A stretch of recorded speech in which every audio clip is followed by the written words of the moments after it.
મિત્રો, સ્વાગત છે તમારો અમારા નવા વિડીયોમાં, જેનું નામ છે ક્રિયાપદની શ્રેણી ભાગ 2. ઇંગ્લિશ આપણે કેવું તો વર્બ સિરીઝ પાર્ટ 2. પ્રથમ હરોળમાં આપણે ગુજરાતી શબ્દો આપેલા છે જે ક્રિયાપદો છે. આ બીજી હરોળમાં આપણે એનું વર્તમાનનું રૂપ, જેને આપણે કહીએ છીએ પ્રેઝન્ટ ફોર્મ, જેને આપણે વર્બ 1 પણ કહી શકીએ. ત્રીજી હરોળમાં ક્રિયાપદનું ભૂતકાળનું રૂપ, જેને આપણે પાસ્ટ ફોર્મ કહીએ છીએ, અથવા તો આપણે વર્બ 2 પણ કહી શકીએ. ચોથી હરોળમાં ભૂતકૃદંત, ઇંગ્લિશમાં એને કહેવાય છે પાસ્ટ પાર્ટિસિપલ, જેને આપણે કહીશું વર્બ 3 આપેલા છે. આજનો હપ્તો સૌથી પહેલો ક્રિયાપદ છે કોઈ વસ્તુનું વ્યસન થવું અથવા કોઈ વસ્તુની લત લાગવી. તો એને આપણે ઇંગ્લિશમાં કહીએ છીએ એડિક્ટ, જેનો સ્પેલિંગ થાય છે ADDICT, જેનો વર્બ 2નું ફોર્મ છે એડિક્ટેડ, ADDICTED, અને વર્બ 3 પણ છે ADDICTED.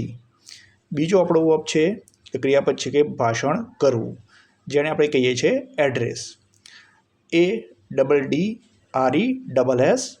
વર્બ 2 છે એડ્રેસ્ડ. જો અહીંયા એડ્રેસ્ડ બોલાય છે, ડી સ્પેલિંગમાં ડી આવશે પણ ઉચ્ચારમાં ટનો ઉચ્ચાર થશે, ADDRESSED, એડ્રેસ્ડ, એડ્રેસ્ડ, ADDRESSED. ત્રીજો આપણો ક્રિયાપદ છે વ્યવસ્થિત ગોઠવવું, કે આપણે કહીએ છીએ ને એડજસ્ટ થઈ જવું, અને વ્યવસ્થિત ગોઠવવું, એડજસ્ટ થવું, એડજસ્ટ કરવું.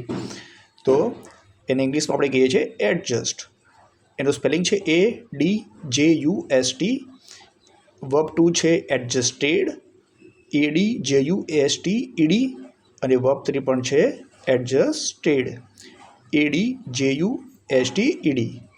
એના પછીનો આપણો ક્રિયાપદ છે વહીવટ કરવો, અને સંચાલન કરવું, વહીવટ કરવો, જેને આપણે ઇંગ્લિશમાં કહીએ છીએ એડમિનિસ્ટર, જેનો સ્પેલિંગ છે ADMINISTER. એનો વર્બ 2 છે એડમિનિસ્ટર્ડ, જેનું સ્પેલિંગ છે ADMINISTERED, અને વર્બ 3 પણ છે એડમિનિસ્ટર્ડ, ADMINISTERED. એના પછીનો આપણો ક્રિયાપદ છે વખાણવું. વખાણવું, આપણે કોઈના વખાણ કરીએ, કોઈ વસ્તુને વખાણીએ, તો ઇંગ્લિશમાં એને કહેવાય છે એડમાયર. એનું સ્પેલિંગ છે ADMIRE.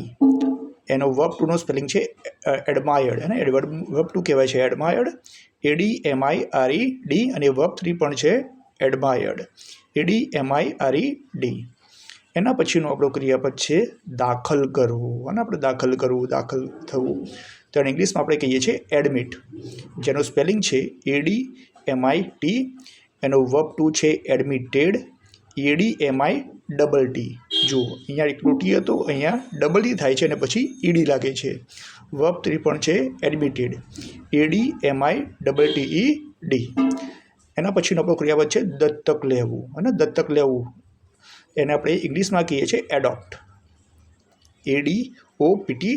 એનો વર્બ 2 છે એડોપ્ટેડ, ADOPTED, અને વર્બ 3 છે એડોપ્ટેડ, ADOPTED.